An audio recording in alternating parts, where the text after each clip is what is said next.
When the Jeffersons first hit TV screens in 1975, it quickly made history as one of the most groundbreaking sitcoms of its era. Following the lives of George and Louise Wheezy Jefferson after their move from Queens to Manhattan's Upper East Side, the show wasn't just funny. It was bold, fearless, and unafraid to tackle subjects cost sitcoms of the time avoided. Over 11 seasons, it became a cultural touchstone, celebrated for its humor, sharp social commentary, and diverse cast. But behind the laughs and iconic theme song Movin' On Up, there was a problem. The show wasn't without controversy, and some scandals came close to derailing it altogether. From on-set tensions and risky storylines that pushed network boundaries, to shocking contract disputes and heated clashes with CBS executives, the Jeffersons walked a fine line between success and cancellation. At times, the very boldness that made it unforgettable also threatened to get it pulled off the air. Before shows like All in the Family and The Jeffersons, sitcoms avoided real-life issues. They focused on safe, lighthearted comedy, rarely touching on race, politics, or social injustice. But Norman Lear, the legendary producer behind both shows, believed TV could do more than entertain. It could spark conversation. George Jefferson was one of the first African-American characters to be portrayed as wealthy, outspoken, and unapologetically proud. Instead of the stereotypical servant or comic sidekick, George was a successful businessman who owned a chain of dry-cleaning stores. His move with Wheezy to a luxury apartment in Manhattan symbolized a new chapter in television history, one where Black success wasn't hidden or downplayed. But for CBS, this was risky. Some executives worried that depicting an outspoken Black man who regularly clashed with white characters might alienate certain viewers, especially in the South. The fact that the Jeffersons' neighbors included an interracial couple, Tom and Helen Willis, was even more daring. Interracial marriage was still controversial in the 1970s, less than a decade after it was legalized nationwide. These decisions made the Jeffersons revolutionary, but they also meant the show was constantly balancing on a tightrope. Sherman Hemsley's portrayal of George Jefferson became one of television's most iconic roles. George was brash, rude, and often insulting, yet somehow endearing. His fiery personality made for great comedy, but some of his jokes and attitudes caused real trouble. For example, George frequently used racially charged language, including derogatory terms for white people. While these jokes were often designed to highlight prejudice by flipping stereotypes, some network executives feared they went too far. Critics questioned whether George was empowering African Americans or reinforcing negative caricatures. There were also concerns about George's frequent clashes with his interracial neighbors, the Willises. Some of his comments toward Tom Willis, a white man married to a Black woman, pushed boundaries that CBS worried might alienate advertisers. While these moments often ended in humor and a message of acceptance, the path there was full of raw, uncomfortable dialogue that many thought was too provocative for network TV. What audiences didn't know was that some of the tensions they saw on screen mirrored those behind the scenes. Isabel Sanford, who played Louise Wheezy Jefferson, was proud of her role but often voiced frustration about how the show was run. Sanford felt that George's loud and comical character sometimes overshadowed Louise's more grounded role. She reportedly pushed for stronger storylines for Wheezy, fearing she'd become a background character in her own show.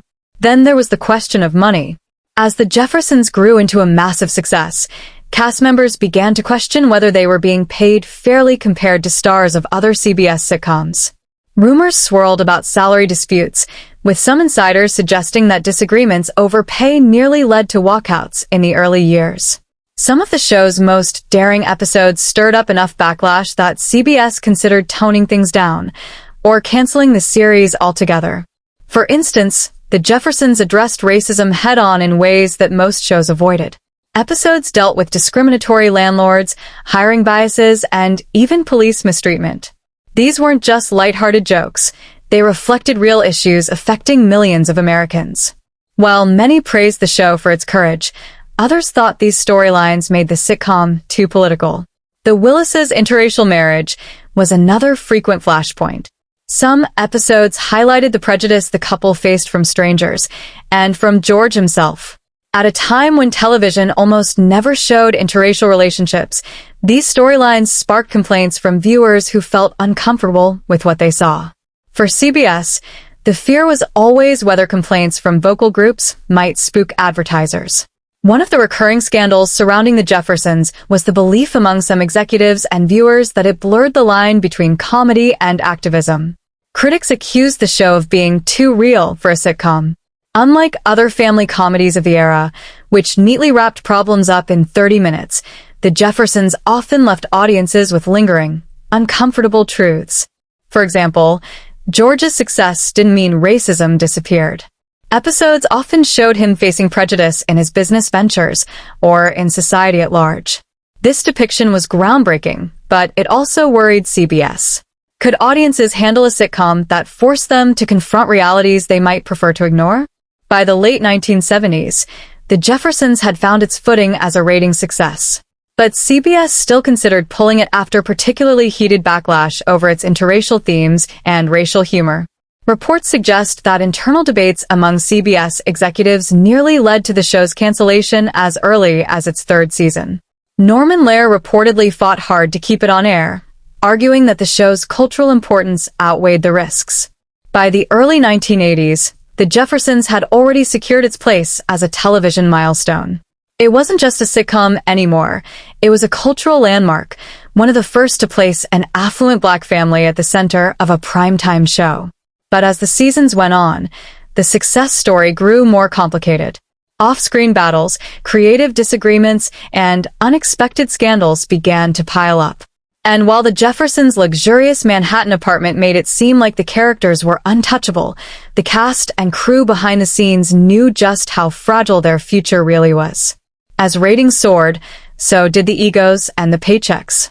Cast members started comparing their salaries to stars of other popular sitcoms, especially shows that weren't nearly as groundbreaking but whose stars were being paid significantly more. Isabel Sanford, who played Louise "Wheezy" Jefferson, reportedly felt the pay gap most keenly. Despite being the matriarch of one of TV's most iconic families, she didn't always receive the same recognition or financial reward as her co-star Sherman Hemsley. This led to whispers of pay inequality behind the scenes. Sanford was proud of her work, but frustrated that her contributions weren't valued equally. The tension sometimes spilled over into the workplace, with rumors of near walkouts if salary disputes weren't resolved. CBS executives, already nervous about the show's controversial themes, now had to keep the cast from rebelling, an ongoing battle that threatened to derail production more than once. Another behind-the-scenes wrinkle came with the character Florence Johnston, the Jeffersons' witty and sharp-tongued maid played by Marla Gibbs. Florence started as a recurring character, but audiences loved her one-liners and sass so much that she became a regular cast member. Eventually, Florence became so popular that she got her own spin-off, Checking In. But here's the scandal. Gibbs reportedly struggled to balance both shows, and her increasing visibility sometimes created quiet friction on set. Sherman Hemsley and Isabel Sanford, while supportive, allegedly worried that Florence's rise could overshadow the central couple. When Checking In flopped after just 4 episodes, Gibbs returned full-time to the Jeffersons, but the shakeup left lingering resentment and rumors of bruised egos. One of the most shocking scandals tied to the Jeffersons was the way it ended. After 11 seasons on the air, fans expected a grand send-off for George, Wheezy, and the gang. Instead, CBS pulled the plug suddenly in 1985, with no warning to the cast and no proper series finale. Isabel Sanford later revealed she didn't even learn about the cancellation from the network directly. She found out through the media. Imagine being part of one of television's most iconic shows for over a decade, only to discover secondhand that it was over. Sherman Hemsley also expressed his disappointment, feeling that after years of shaping TV history, both the cast and the audience deserved closure.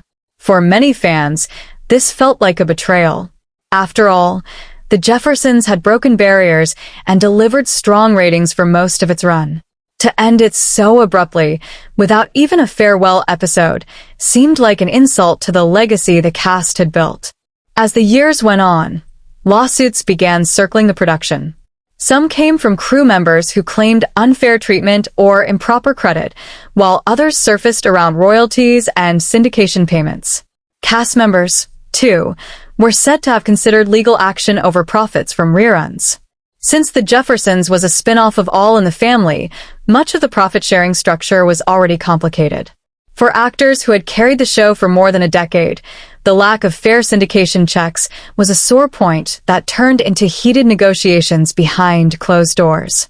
While The Jeffersons had already made waves with its bold subject matter in the early years, the later seasons ran into increasing battles with CBS censors.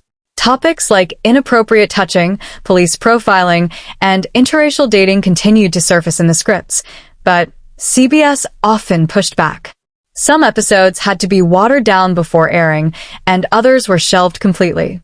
One proposed storyline involving Helen Willis, Roxy Roker, addressing workplace discrimination never made it past the script stage because executives felt it would make advertisers uneasy. Another episode tackling racial profiling by police officers reportedly underwent so many rewrites that by the time it aired, much of the sting had been removed. These censorship battles frustrated both Norman Lear and the actors, who felt the show was losing some of its original edge. By the time The Jeffersons ended, it had left a complicated legacy. On the one hand, it had been groundbreaking, normalizing images of Black success, tackling hard-hitting issues, and introducing an interracial couple into primetime television. On the other hand, the very things that made it so bold were also the source of scandals, clashes, and near cancellations. The cancellation without warning left scars on the cast, especially Sanford, who admitted years later that she felt disrespected by the way the show was treated in the end. Fans, too, felt cheated out of a proper goodbye.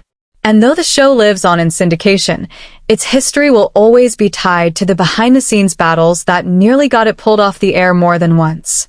Despite all the controversies, the sudden cancellation, and the lawsuits, The Jeffersons continues to stand as one of the most important shows in television history. Its scandals may have rattled CBS, but they also proved the show was pushing boundaries others were too afraid to touch. George and Wheezy may not have gotten the grand farewell they deserved, but their influence paved the way for shows like The Fresh Prince of Bel-Air and Blackish. Fans couldn't help but wonder where the cast are now. Over the years, each member of the cast took a different path, some finding continued success in Hollywood, others stepping away from the spotlight, and a few leaving us with legacies that live on long after their passing. Here's a look at where the stars of The Jeffersons ended up and how they are remembered today. Sherman Hemsley was the fiery heart of The Jeffersons. His portrayal of George Jefferson, a short-tempered, ambitious, and hilarious businessman, cemented him as one of the most iconic figures in television history. After the show ended, Hemsley continued to work steadily in sitcoms.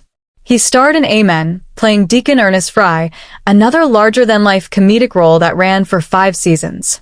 Later, he reunited with Isabel Sanford in guest spots on shows like The Fresh Prince of Bel-Air. Despite his career success, Hemsley was known as a private man. He never married or had children, choosing instead to live quietly away from Hollywood glitz.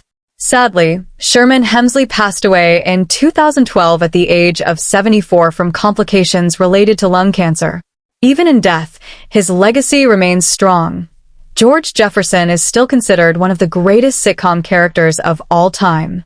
Isabel Sanford gave life to Louise "Wheezy" Jefferson, the level-headed balance to George's fiery personality.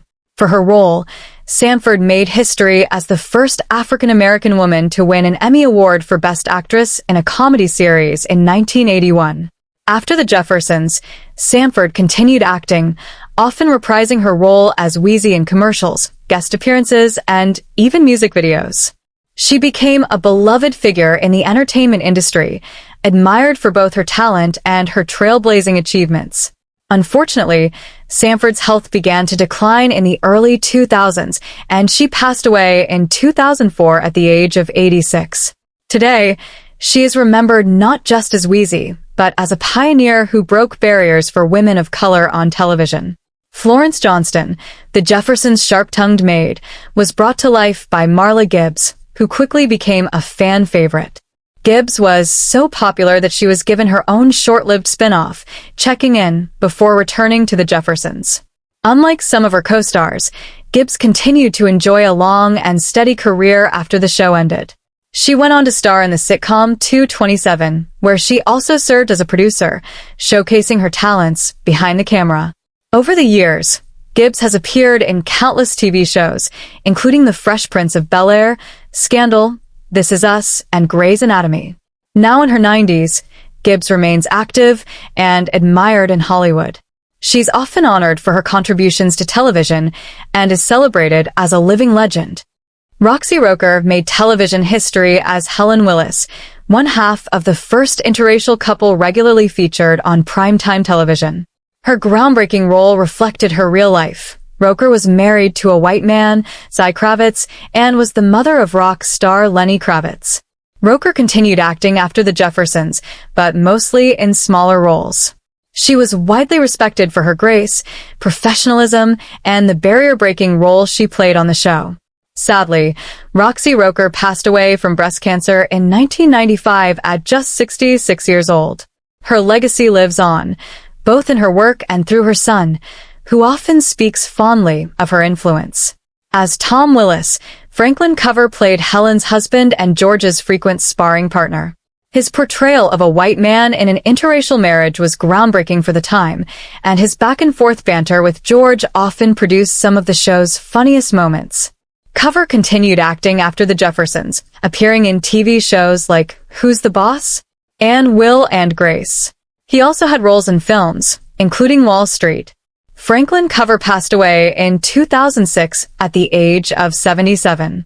His work on the Jeffersons remains a lasting testament to his contribution to television history. Mike Evans was part of the Jeffersons even before it became its own show.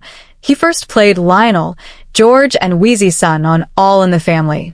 Evans helped bridge the spin-off into its own success, but he also had talents behind the camera. He co-created the hit sitcom Good Times, proving his skills as a writer and producer. Evans stepped away from acting in the later years of his life, preferring to focus on work behind the scenes. Sadly, he died in 2006 at the age of 57 from throat cancer. His contributions to Black television, both in front of and behind the camera, remain invaluable. After Mike Evans left the show for a period, Lionel was played by Damon Evans, no relation. Though his time on the show was shorter, he brought a different energy to the character, especially in storylines involving Lionel's marriage to Jenny Willis. Damon later stepped away from Hollywood and pursued a career in classical music and theater. He lives a quieter life today, mostly out of the spotlight.